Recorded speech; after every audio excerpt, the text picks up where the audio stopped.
ایک براہ راست یعنی ڈائریکٹ اور دوسرا بال واسطہ انڈائریکٹ حملہ۔ یہ بات بڑی دلچسپ لگی مجھے کہ سنسو کہتے ہیں بھائی بڑی فوج کو سنبھالنا بھی چھوٹی فوج جیسا ہی ہے، مطلب یہ صرف تنظیم کا، ڈیوائیڈنگ اپ یونٹس کا جی بالکل۔ اور اشاروں کا، سائنز اینڈ سگنلز کا کھیل ہے۔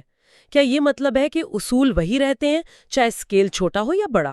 بالکل، بنیادی تنظیم تو ضروری ہے، لیکن پھر وہ ایک قدم آگے جاتے ہیں۔ وہ کہتے ہیں کہ انگیجمنٹ کے لیے، مطلب لڑائی شروع کرنے کے لیے، ہاں ڈائریکٹ میتھڈ، براہ راست حملہ، ٹھیک ہے، ہاں مگر جیتنے کے لیے، فتح کے لیے آپ کو انڈائریکٹ میتھڈز چاہیے، بال واسطہ طریقے۔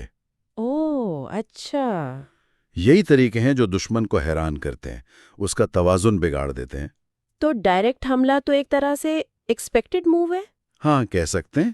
جبکہ اصل کامیابی ان ایکسپیکٹڈ یعنی انڈائریکٹ چالوں سے ملے گی۔ جی سنسو ان انڈائریکٹ طریقوں کو تو لامحدود کہتے ہیں، جیسے آسمان اور زمین۔ جی ہاں، تو مطلب کریٹیوٹی اور انپریڈکٹیبلٹی یہ بہت اہم ہے۔ یقیناً، اور اسی انپریڈکٹیبلٹی کا ایک پہلو ہے ڈسیپشن، یعنی دھوکہ دہی۔ اچھا، سنسو مشورہ دیتے ہیں کہ بھئی اپنے نظم و ضبط کو بدنظمی کے پیچھے چھپاؤ، اپنی طاقت کو کمزوری کے طور پہ دکھاؤ۔ مقصد یہ ہے کہ دشمن غلط اندازہ لگائے، اسے آپ لالچ دیں، وہ حرکت میں آئے، اور پھر جب وہ کمزور ہو یا غافل تو پوری تیاری سے حملہ کر دیں۔ اور حملے کی شدت، وہ مثال دیتے ہیں نا کہ کمزور پہلو پر ضرب ایسی ہو جیسے پتھر انڈے پر مارا جائے، بالکل، اور فوج کا حملہ ایک تیز بہاؤ جیسا ہو جو پتھروں کو بھی بہا لے جائے۔ یہ تو مومنٹم کی بات ہو گئی۔ جی ہاں بالکل، یہ قوت اور رفتار کا وہ کمبینیشن ہے جو روکا نہ جا سکے۔ تو باب 5 ہمیں سکھاتا ہے کہ کیسے منظم ہو کر، ڈائریکٹ اور انڈائریکٹ کو ملا کر، ڈسیپشن استعمال کر کے، جی، اور صحیح وقت پر فیصلہ کن مومنٹم کے ساتھ حملہ کر کے انرجی کو ایک جیتنے والی قوت میں بدلا جائے۔ ٹھیک ہے، تو اگر باب 5 انرجی بنانے اور اسے سمت دینے پر تھا، تو باب 6 کمزور اور مضبوط پہلوؤں والا یہ بتاتا ہے کہ اس انرجی کو کہاں لگائیں۔ بالکل، اس کی شروعات ایک بہت سادہ مگر گہری بات سے ہوتی ہے کہ جو میدان میں پہلے پہنچ کر دشمن کا انتظار کرتا ہے وہ فریش ہوگا۔ ہاں، انیشیٹو لینا، پہل کرنا ہے، نہ کہ دشمن کی مرضی کو خود پر حاوی ہونے دیتا ہے۔ صحیح۔ اس کا مطلب ہے کہ جنگ کا مقام اور وقت وہ اپنے فائدے کے مطابق چنتا ہے۔ اور یہ کیسے ممکن ہے؟ سنزو کہتے ہیں کہ ایسی جگہوں پر حملہ کرو جہاں دشمن کو توقع نہ ہو، جی، یا جہاں اس کا دفاع کمزور ہو، اور ایسی جگہوں کا دفاع کرو جن پر حملہ کرنا مشکل ہو۔ یہ تو دشمن کو ہمیشہ ری ایکٹیو رکھنے والی بات ہوئی۔ بالکل، اور اسی لیے وہ کہتے ہیں oh divine art of subtlety and secrecy, مطلب باریکی اور رازداری کا فن۔ یعنی دشمن کو پتہ ہی نہ چلے کہ آپ کہاں حملہ کریں گے یا کہاں دفاع کریں گے۔ ہاں، اگر اسے معلوم ہی نہیں تو اسے اپنی قوتیں پھیلانی پڑیں گی، اسے ہر جگہ کا دفاع کرنا پڑے گا، ہے نا؟ ٹھیک ہے، تو اس کا نتیجہ یہ نکلا کہ اگر آپ اپنی قوتیں ایک جگہ کانسنٹریٹڈ رکھیں، جی، جبکہ دشمن پھیلا ہوا ہے، تو آپ تعداد میں کم ہوتے ہوئے بھی اس پوائنٹ پر زیادہ طاقتور ہوں گے۔ بالکل، یہی نکتہ ہے۔ آپ مینی بن جاتے ہیں دشمن کے فیو کے مقابلے میں، اس خاص جگہ پر جہاں لڑائی ہو رہی ہے۔ زبردست۔ یہ قوت کو ملٹیپلائی کرنے کا طریقہ ہے۔ لیکن یہ ساری حکمت عملی کوئی آپ کہیں ریجڈ چیز نہیں ہے۔ ہاں، وہ پانی والی مثال مشہور ہے۔ سنزو کہتے ہیں حکمت عملی پانی جیسی ہو۔ جی، پانی اونچائی سے بچ کر نیچے کی طرف بہتا ہے، اسی طرح جنگ میں مضبوط سے بچو، کمزور پر حملہ کرو۔ Avoid the strong, strike the weak۔ یہ اڈیپٹیبلٹی کی انتہا ہے۔ جیسے پانی برتن کے مطابق شکل بدل لیتا ہے نا؟ یہ زمین کے مطابق راستہ بناتا ہے۔ ویسے ہی کامیاب کمانڈر دشمن اور حالات کے مطابق اپنی حکمت عملی، اپنے ٹیکٹکس کو مسلسل بدلتا رہتا ہے۔ تو کوئی فکسڈ فارمولا نہیں ہے؟ کوئی ایک طے شدہ شکل نہیں۔ جو یہ کر سکتا ہے وہی اصل میں جنگ جیت سکتا ہے۔ سنزو اسے ہیون بورن کیپٹن کہتے ہیں۔ تو خلاصہ یہ ہے کہ ان دونوں ابواب میں سنزو ہمیں سکھا رہے ہیں کہ جنگ صرف بروٹ فورس نہیں ہے، صحیح، بلکہ یہ انرجی کو ہوشیاری سے استعمال کرنے، ڈائریکٹ اور انڈائریکٹ چالوں کو ملانے، دشمن کی نفسیات اور کمزوریوں کو سمجھنے، جی، اور سب سے بڑھ کر پانی کی طرح لچکدار اور اڈیپٹیبل رہنے کا فن ہے۔ واقعی بہت گہری باتیں، اور یہاں یہ سوچنے کی بات پیدا ہوتی ہے کہ سن تزو کا یہ جو مشورہ ہے کہ اسٹریٹجی کو حالات کے مطابق پانی کی طرح بدلتے رہنا چاہیے، کیا یہ اصول صرف جنگ تک ہی محدود ہے یا پھر زندگی کے دوسرے میدانوں میں بھی، جیسے کاروبار، کیریئر یا شاید ذاتی تعلقات میں جو چیلنجز آتے ہیں ان سے نمٹنے کے لیے بھی یہ اتنا ہی کارآمد ہو سکتا ہے؟ آج ہم سن تزو کی آرٹ آف وار کے 2 چیپٹرز کا ایک جائزہ لے رہے ہیں، چیپٹر 7 مینوورنگ یعنی فوجی چالیں اور چیپٹر 8 ویریشن ان ٹیکٹکس یعنی حکمت عملی میں تبدیلی۔ تو آئیے ذرا دیکھتے ہیں ان میں کیا ہے۔ چیپٹر 7 کا جو مرکزی خیال ہے وہ تو فوجی چالوں کی مشکل اور اہمیت ہے نا، اور یہ کہ کیسے مشکل حالات کو فائدے میں بدلنا ہے۔ جی بالکل، اسے ڈیویشن کا فن بھی کہا گیا ہے، یعنی گھماؤ پھراؤ یا حالات کو اپنے حق میں موڑ لینا۔ اچھا، تو چیپٹر 7 میں سب سے پہلے کن مشکلات کا ذکر ہے؟ یہ بتایا گیا ہے کہ ایک پوری طرح سے لیس فوج کو حرکت دینا، خاص طور پر اگر آپ کوئی ایڈوانٹیج حاصل کرنا چاہ رہے ہوں، بہت آپ کہہ لیں پیچیدہ کام ہے۔ جی، خاص طور پر ایک چھوٹے تیز رفتار دستے کے مقابلے میں۔ ہاں، بڑی فوج کے ساتھ سامان رسد یعنی بیگیج اور سپلائیز ان کے پیچھے رہ جانے کا خطرہ رہتا ہے۔ اور تیز رفتاری سے مارچ کرنے کے بھی اپنے مسائل ہیں۔ بالکل، فوج تھک سکتی ہے، اس کی فارمیشن، اس کی ترتیب بکھر سکتی ہے۔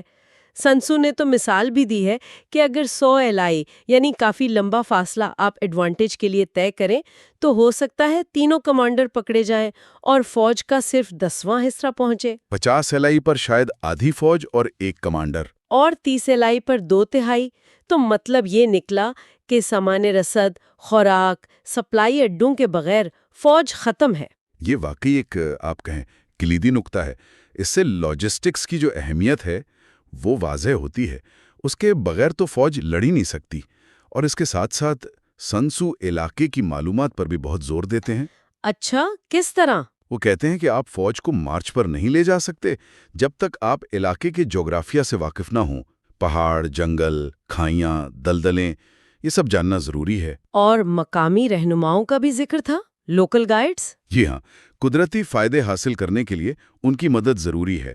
اور پھر کامیابی کے لیے دھوکہ دہی یعنی ڈسیمولیشن، اپنی اصلی نیت چھپانا، وہ بھی لازمی ہے۔ اور پھر کچھ خاص ٹیکٹکس کا بھی ذکر ہے، بڑی دلچسپ تشبیہات ہیں۔ جی، وہ مشہور ہیں کافی۔ جیسے رفتار ہوا کی طرح تیز ہو، فوج جنگل کی طرح گھنی اور مضبوط، حملے میں آگ کی طرح شدید، اور دفاع میں پہاڑ کی طرح اٹل۔ بالکل، اور منصوبے رات کی طرح گہرے اور خفیہ ہوں، اور جب حرکت کریں تو بجلی کی طرح اچانک۔ ایک اور بات بھی تھی، لوٹے ہوئے مال یعنی سپوائل کو سپاہیوں میں تقسیم کرنے کی۔ جی، اور جیتی ہوئی زمین بھی انعام میں دینا۔ جی، وہ حوصلہ افزائی کے لیے ہے۔ تو مرکزی اصول پھر وہی آتا ہے کہ جیت اسی کی ہو بھی جو ڈیویشن کا فن جانتا ہو، حالات کا رخ موڑنے کا فن۔ جی ہاں، اور اسی باب میں رابطے اور اتحاد کی اہمیت بھی بتائی گئی ہے۔ اچھا، وہ ڈھول اور جھنڈوں والی بات؟ بالکل، میدان جنگ میں شور ہوتا ہے، آواز نہیں پہنچتی تو گھنٹیاں اور ڈھول استعمال ہوتے ہیں۔ چیزیں صاف نظر نہیں آتی تو جھنڈوں کا استعمال ہوتا ہے۔ مقصد یہ ہے کہ پوری فوج کی توجہ، ان کی آنکھیں اور کان ایک نقطے پر مرکوز رہیں تاکہ وہ ایک متحدہ جسم، ایک سنگل یونٹ کی طرح کام کر سکے، تاکہ نہ کوئی بہادر اکیلا آگے بھاگے، نہ کوئی بزدل پیچھے رہ جائے۔ بالکل، رات میں آگ اور ڈھول، دن میں جھنڈے، یہ سب فوج کو منظم رکھنے اور ان کی ہمت بڑھانے کے لیے ہیں۔ اور یہاں ایک بہت دلچسپ نفسیاتی نقطہ بھی آتا ہے، دشمن پر حملہ کرنے کے وقت کے بارے میں۔ جی، یہ بہت اہم ہے۔ سن تزو کا مشورہ ہے کہ صبح کے وقت سپاہی کا جوش زیادہ ہوتا ہے، ٹھیک، دوپہر تک یہ کم ہونے لگتا ہے، اور شام تک تو وہ بس کیمپ واپس جانے کا سوچ رہا ہوتا ہے۔ تو پھر حملہ کب کرنا چاہیے؟ ایک سمجھدار جنرل تب حملہ کرے گا جب دشمن سست پڑ چکا ہو، ان کا حوصلہ پست ہو، نہ کہ جب وہ تازہ دم اور جوش میں ہوں۔ یہ اصل میں دشمن کی نفسیات اور حالات کو سمجھنے کا فن ہے۔ تو یہ حالات اور مزاج کا مطالعہ کرنے کا فن ہے۔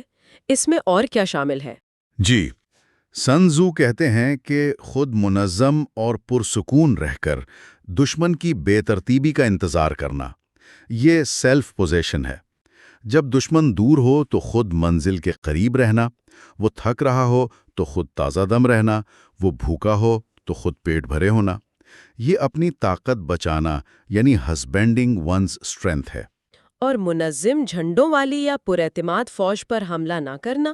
ہاں، یہ حالات کا صحیح اندازہ لگانا، اسٹڈینگ سرکمسٹینسز ہے۔ کچھ فارم ایسے بھی ہیں جن سے منع کیا گیا ہے۔ جی بالکل، جیسے اوپر کی طرف حملہ نہ کرنا، بھاگنے کا ناٹک کرنے والے دشمن کا پیچھا نہ کرنا، دشمن کی چال میں نہ آنا، اور مایوس گھرے ہوئے دشمن کو بالکل کچلنے کی کوشش نہ کرنا، انہیں بھاگنے کا راستہ دینا۔ صحیح۔ اب آتے ہیں chapter 8 per, variation in tactics, حکمت عملی میں تبدیلی۔ اس کا بنیادی خیال کیا ہے؟ اس باب کا مرکزی خیال ہے فلیکسیبلٹی، یعنی لچک۔ سن تزو کہتے ہیں کہ کمانڈر کو حالات کے مطابق اپنی ٹیکٹکس بدلنے کے قابل ہونا چاہیے۔ مثال کے طور پر؟ اور جیسے مشکل علاقے میں کیمپ نہ لگاؤ، جہاں راستے ملتے ہوں وہاں اتحادیوں سے رابطہ کرو، اگر گھر جاؤ تو کوئی چال چلو، ریزورٹ ٹو اسٹریٹجم۔ اور اگر بالکل ہی مایوس کن صورتحال ہو تو پھر جان لڑا دو۔ جی، تو صرف علاقے کو جاننا کافی نہیں ہے، بلکہ اس علم کو استعمال کرنا اور ضرورت پڑنے پر اپنی اپروچ بدلنا ضروری ہے۔ بالکل۔ اگر ہم اسے ذرا وسیع تناظر میں دیکھیں تو صرف جغرافیہ جاننا بیکار ہے اگر آپ اس کی بنیاد پر فائدہ نہ اٹھا سکیں یا اپنی ٹیکٹکس کو ایڈجسٹ نہ کر سکیں۔ ایک عقل مند رہنما اپنے منصوبوں میں فائدے اور نقصان، ایڈوانٹیج اور ڈس ایڈوانٹیج دونوں کو مد نظر رکھتا ہے۔ مشکلات میں بھی فائدے کا پہلو تلاش کرنا آپ کو کامیابی دلا سکتا ہے۔ اور سن تزو یہ بھی کہتے ہیں کہ اس بات پر بھروسہ نہ کرو کہ دشمن نہیں آئے گا، بلکہ اپنی تیاری پر بھروسہ کرو کہ اگر وہ آ گیا تو آپ تیار ہیں۔ اور آخر میں سن تزو ایک جنرل کی 5 خطرناک غلطیوں 5 ڈینجرس فالٹس کا ذکر کرتے ہیں۔ وہ کیا ہیں؟ جی، وہ 5 غلطیاں ہیں۔ پہلی، لاپرواہی، ریکلیسنس، جو تباہی لاتی ہے۔ دوسری، بزدلی، کاورڈس، جس کا انجام قید ہو سکتا ہے۔ تیسری، جلد غصے میں آنا، ہیسٹی ٹیمپر، جسے دشمن آسانی سے بھڑکا سکتا ہے۔ چوتھی، وہ عزت نفس والی بات۔ ہاں، اپنی عزت نفس کے بارے میں بہت زیادہ حساس ہونا، ڈیلیکیسی آف آنر، یہ آپ کو شرمندگی اور غلط فیصلوں کی طرف لے جا سکتی ہے۔ اور پانچویں، اپنے سپاہیوں کے لیے حد سے زیادہ فکر مندی، اوور سولیسیٹیوڈ، یہ آپ کو ضروری خطرات مول لینے سے روک سکتی ہے اور پریشانی کا باعث بنتی ہے۔ تو ان غلطیوں کے نتائج واقعی بہت سنگین ہو سکتے ہیں۔ یقیناً، سن تزو کہتے ہیں کہ یہ 5 عیب ایک جنرل کی ناکامی اور جنگ میں شکست کی بڑی وجوہات ہیں۔ جب فوج تباہ ہوتی ہے اور لیڈر مارا جاتا ہے تو اس کی جڑ اکثر انہی خامیوں میں ہوتی ہے۔ اس سے تو قیادت میں خود آگاہی یعنی سیلف اویئرنیس کی اہمیت کا اندازہ ہوتا ہے۔ بالکل، یہ ایک بہت اہم نقطہ ہے۔ تو ان سب باتوں کا خلاصہ یہ ہے کہ فوجی چالیں، منوورنگ، ایک پیچیدہ مگر اہم فن ہے، اور اس کے ساتھ ساتھ حالات کے مطابق اپنی حکمت عملی کو ڈھالنے کی صلاحیت، ویریشن اور فلیکسیبلٹی کامیابی کے لیے بہت ضروری ہیں۔ جی ہاں، اور ایک آخری بات جو سوچنے پر مجبور کرتی ہے وہ یہ کہ یہ قدیم اصول، اڈیپٹیبلٹی یعنی حالات کے مطابق خود کو ڈھالنا، سائیکولوجیکل اویئرنیس یعنی نفسیاتی سمجھ بوجھ، اور لاجسٹیکل پلاننگ یعنی منصوبہ بندی، کیا یہ صرف جنگ کے میدان تک ہی محدود ہیں؟ یہ آج کی دنیا میں بھی کارآمد ہو سکتے ہیں۔ بالکل، کاروبار میں، سیاست میں، یہاں تک کہ ہماری ذاتی زندگی کے چیلنجز سے نمٹنے میں بھی یہ غور کرنے کی بات ہے۔ تو آج ہم سنت تزو کی آرٹ آف وار کے 9ویں باب پر بات کر رہے ہیں۔ یہ باب فوج کی پیش قدمی، مطلب انکیمپمنٹ، اور دشمن کے اشاروں کو سمجھنے سے متعلق ہے۔ جی بالکل، یہ باب کافی پریکٹیکل ہے۔ اس میں بتایا گیا ہے کہ مختلف ٹیرینز میں کیسے پوزیشن لینی ہے اور دشمن کیا سوچ رہا ہے، اس کے ایکشن سے کیسے اندازہ لگانا ہے۔ اچھا، تو شروعات ہوتی ہے ٹیرین سے۔ سنت تزو کہتے ہیں پہاڑوں سے جلدی گزریں، وادیوں کے پاس رہیں، اور کیمپ اونچی دھوپ والی جگہ لگائیں۔ ہاں، اور اونچائی پہ چڑھ کر لڑنے سے منع کیا ہے۔ اس میں کیا خاص بات ہے؟ اونچائی تو فائدے کی جگہ لگتی ہے۔ فائدے کی ہے، لیکن اگر آپ نیچے ہیں اور دشمن اوپر ہے تو چڑھ کر حملہ کرنا مشکل ہے۔ تو سنت تزو کا مشورہ ہے کہ خود اونچائی پر پوزیشن لیں اور دشمن کو نیچے رکھیں۔ اور یہ دھوپ والی جگہ کا کیا چکر ہے؟ یہ بڑا دلچسپ نکتہ ہے۔ سنت تزو کہتے ہیں اونچی اور دھوپ والی جگہ نہ صرف اسٹریٹجک لحاظ سے بہتر ہے بلکہ فوج کی صحت کے لیے بھی، یعنی بیماریوں سے بچاؤ۔ واہ، یعنی فوج کی ہیلتھ بھی ایک اسٹریٹجک فیکٹر ہے۔ بالکل، کمزور فوج لڑ نہیں سکتی۔ اچھا، اور دریاؤں کے بارے میں ان کے لیے کیا ہدایات ہیں؟ دریا پار کر لیں تو فوراً دریا سے دور ہٹ جائیں۔ اچھا، کیوں؟ تاکہ آپ کی پش دریا کی طرف نہ ہو اور دشمن کو موقع نہ ملے۔ اور اگر دشمن دریا پار کر رہا ہو ہاں، تو انتظار کریں کہ آدھی فوج پار کر لے، تب حملہ کریں۔ وہ سب سے کمزور پوزیشن میں ہوں گے۔ صحیح، مطلب دشمن کو اس کی سب سے کمزور حالت میں پکڑنا، یہ تو کلاسک ٹیکٹک ہے۔ جی، اسی طرح دلدلی علاقوں یعنی سالٹ مارشز، ان سے تو بس جلدی نکل جانے کو کہا ہے۔ اور اگر لڑنا پڑے وہاں؟ تو پانی اور گھاس قریب ہوں اور پشت پر درخت ہوں اور ہموار زمین یعنی فلیٹ کنٹری، وہاں محفوظ پوزیشن لے جہاں خطرہ سامنے ہو اور پیچھے محفوظ پناہ۔ بنیادی اصول وہی ہے، اپنے لیے آسانی، دشمن کے لیے مشکل۔ بالکل۔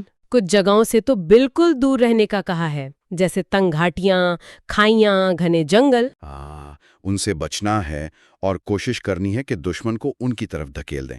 یہ نیچرل پریزنز یا ڈیتھ سٹریپس جیسی جگہیں ہیں۔ اور اپنے کیمپ کے آس پاس کی تلاشی؟ وہ بھی بہت ضروری ہے۔ ہر مشکوک جگہ، گڑھے، جھاڑیاں، جنگل کے کنارے، سب چیک کریں تاکہ کوئی چھپا دشمن یا جاسوس نہ ہو۔ ٹھیک ہے، تو یہ تو ہوئی پوزیشن اور علاقے کی بات۔ اب آتے ہیں اس باب کے شاید سب سے دلچسپ حصے پر، دشمن کے اشاروں کو سمجھنا۔ جی، یہ واقعی کمال کی انسائٹس ہیں۔ سن تزو بتاتے ہیں کہ دشمن کی حرکات سے ان کی نیت کیسے پڑھیں۔ جیسے اگر دشمن قریب آ کر بھی خاموش ہے تو وہ اپنی پوزیشن کی مضبوطی پر اعتماد کر رہا ہے، اور اگر دور سے چیلنج کرے تو وہ چاہتا ہے کہ آپ آگے بڑھیں، شاید کوئی جال بچھا رکھا ہو۔ اور ماحول میں نظر آنے والے اشارے، درختوں کا ہلنا یا گھاس میں کچھ نظر آنا۔ ہاں، یہ بھی اہم ہے۔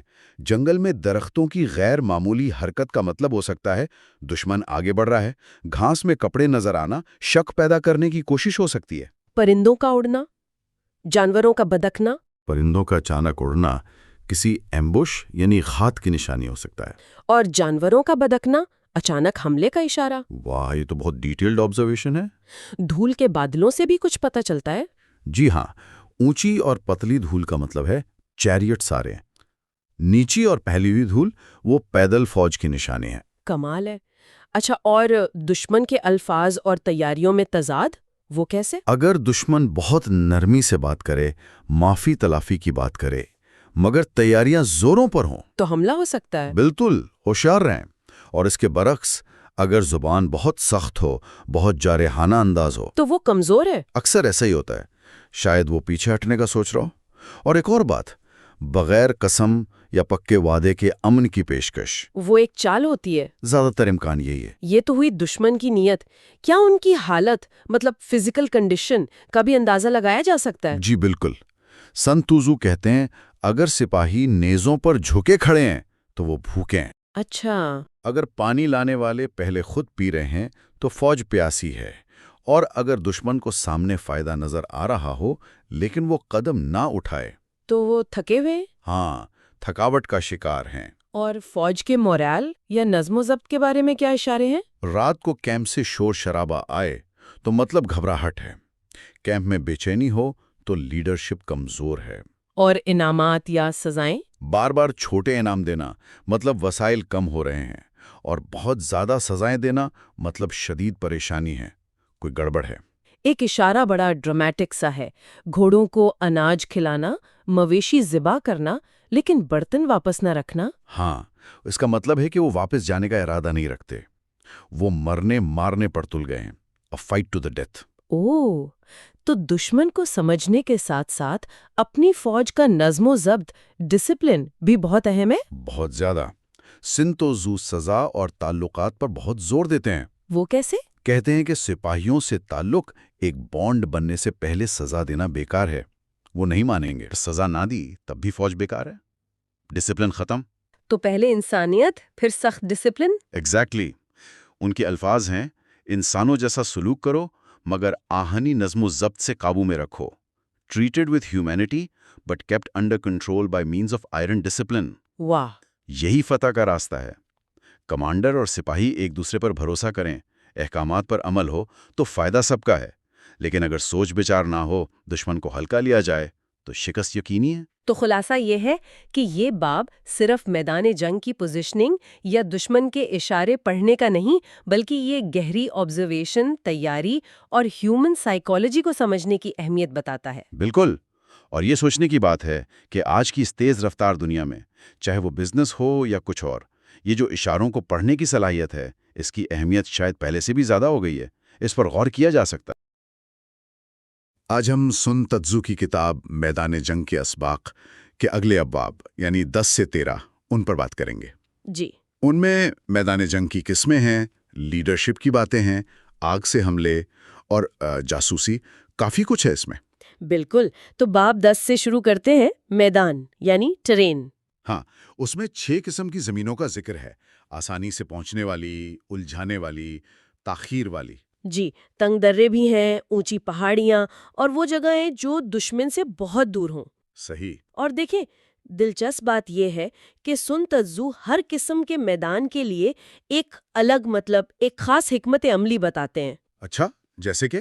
جیسے آسان زمین ہے تو وہاں دشمن سے پہلے پہنچے، اونچی جگہ، دھوپ والی جگہ پر قبضہ کریں اور اپنی سپلائی لائنز محفوظ بنائیں۔ ٹھیک ہے۔ اور اگر زمین الجھانے والی ہو، مانے جہاں فوج پھنس سکتی ہے، تو وہاں تبھی حملہ کریں اگر آپ کو پتا ہو کہ دشمن تیار نہیں ہے، ورنہ واپسی بہت مشکل ہو سکتی ہے۔ اچھا، اور اسی باب میں وہ فوج کی 6 تباہیوں کا بھی ذکر ہے جو کہا گیا ہے کہ جنرل کی غلطیوں سے ہوتی ہیں۔ جی ہاں، یہ بہت اہم نکتہ ہے۔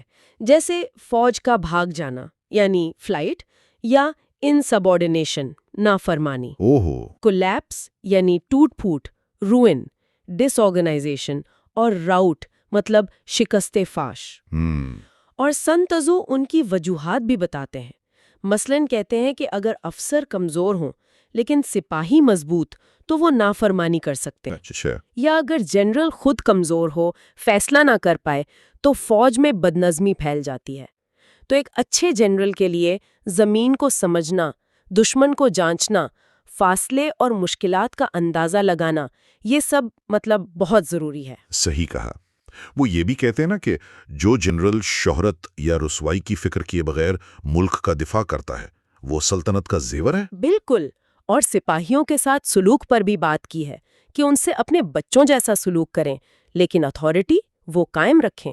نظم و ضبط ضروری ہے، یعنی نرمی بھی اور سختی بھی۔ جی۔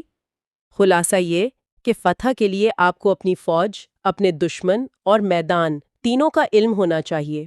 صحیح۔ اچھا، اب باب 11 پر آتے ہیں، 9 قسم کے میدان۔ یہاں تو معاملہ اور بھی ڈیٹیلڈ ہو جاتا ہے۔ ہاں، یہ اور گہرائی میں جاتے ہیں۔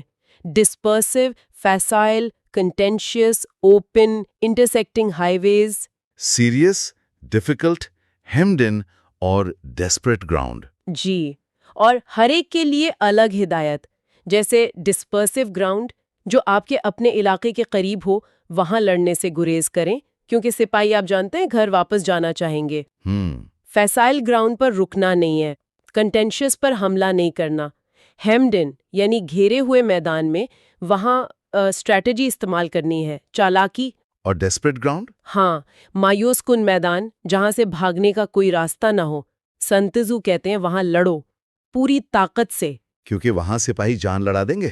بالکل، انہیں پتا ہے کہ مرنے یا مارنے کے علاوہ کوئی چارہ نہیں۔ سن تتزو کہتے ہیں جنگ کی اصل روح تیزی ہے، دشمن کی غفلت سے فائدہ اٹھاؤ، ایسے راستوں سے جاؤ جن کا وہ سوچے بھی نہیں، اور کمزور جگہوں پر حملہ کرو۔ وہ سانپ والی مثال بھی اسی باب میں ہے نا، شوائی جان۔ جی جی، وہی کہ اگر سر پہ مارو تو دم حملہ کرتی ہے، دم پر مارو تو سر۔ فوج میں بھی ایسی ہی کوارڈینیشن، ہم آہنگی ہونی چاہیے، اور جنرل کو خاموش رہ کر رازداری قائم رکھنی چاہیے اور منصف ہو کر نظم و ضبط۔ ٹھیک، اب آتے ہیں باب 12 پر، آگ سے حملہ۔ Attack by fire. اس میں 5 طریقے بتائے گئے ہیں آگ استعمال کرنے کے: کیمپ جلانا، سامان جلانا، اسلحہ خانے۔ جی، لیکن یہ بہت آپ کہہ لیں ڈیلیکیٹ کام ہے۔ سن تتزو اس میں بہت احتیاط پر زور دیتے ہیں۔ اچھا، اس کے لیے پوری تیاری چاہیے، سامان چاہیے، صحیح موسم یعنی خشک موسم، اور خاص دن جب ہوا چل رہی ہو۔ اور آگ لگانے کے بعد بھی چوکس رہنا ہے؟ بالکل، 5 ممکنہ صورتحال بتائی ہیں انہوں نے، جیسے اگر دشمن کے کیمپ میں آگ لگے تو باہر سے حملہ کریں، لیکن اگر آگ لگنے پر بھی دشمن پرسکون رہے تو انتظار کریں، جلد بازی نہ کریں۔ اور ہوا کا رخ؟ وہ بہت اہم ہے۔ ہوا کے رخ پر حملہ نہیں کرنا، آگ آپ کی طرف بھی آ سکتی ہے۔